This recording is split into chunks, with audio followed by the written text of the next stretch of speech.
this debate takes on the perspective of missionaries and how is it going to be better for us in trying to make our followers or people that doesn't understand our religion to understand what is the true religion and get more followers at the end. But don't dismiss the idea, ladies and gentlemen, on what is a just ground on missionaries trying to package on how they can introduce their religion. We think that is a debatable ground in this debate. Several mechanisms in this debate, ladies and gentlemen. One, I want to distinguish what is logical reason and what is not a logical reason. Logical reason is when a missionary tries to get followers by saying that if you do this, then you can get something in return by following the processes of religion that is logical.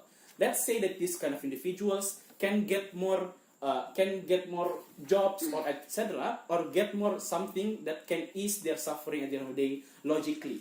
What we are saying in non-logical reasoning, ladies and gentlemen, is that by following our religion, you are going to get into a system that is going to cater you spiritually and are going to satisfy your spiritual demanding in the current status quo and are going to make you better at the end of the day spiritually.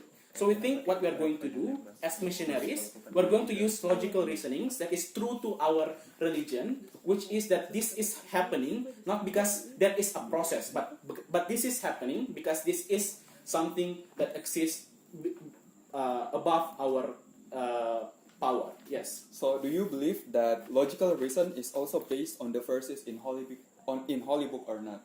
We think that logical reasoning may come from some book or verses in our kitab, but we are saying that we are going to use the things that are used in our verses that is very true to our religions and not use logical narratives that are going to make people attract to our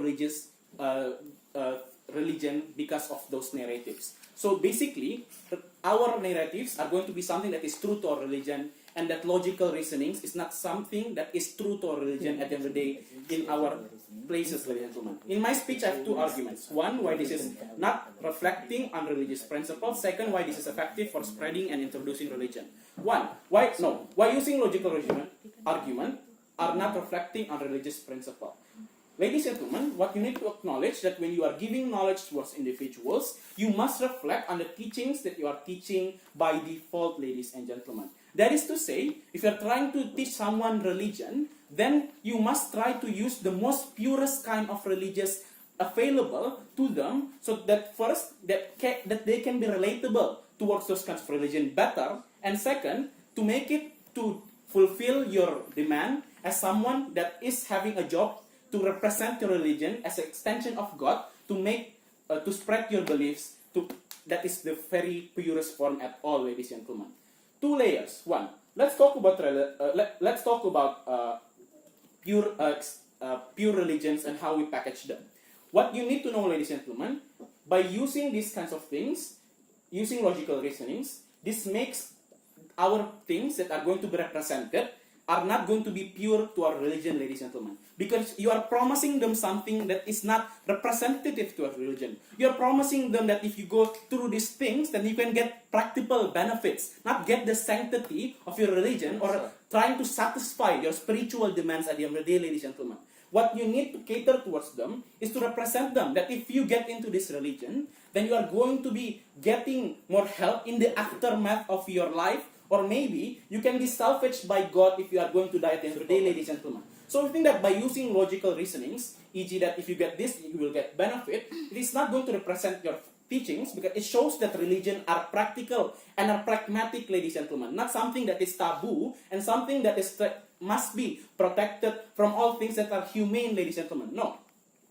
Then the next question, ladies and gentlemen, why logical argument not reflecting on this? Because it always demands questions that can be answered. Why? What? When? This answer cannot be reflected in our teachings because it always demands questions that try to question the legitimacy of our religion. We think that this is a disgrace towards religion because it undervalues our religion as something that is not spiritual and blah blah blah, ladies and gentlemen. The next question then be, why religious argument is reflecting on our beliefs? Because religion argument reflecting on what is our beliefs by default, ladies and gentlemen. We say that if you get into our religion, then you will get salvaged by all the things that are being promised by our religion. If you go to Salah or you go to Salah Jumat, then you will get your benefits after you die, after that you are being salvaged by your God, ladies and gentlemen. No.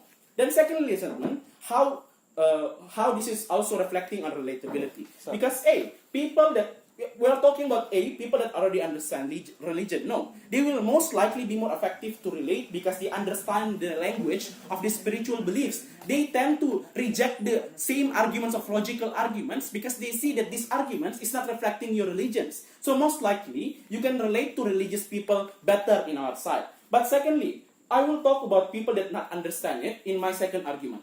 Second argument, why this is effective for spreading and introducing religion. 2 layers. Let's talk about understandability. 1, why logical reasoning is ineffective on teaching.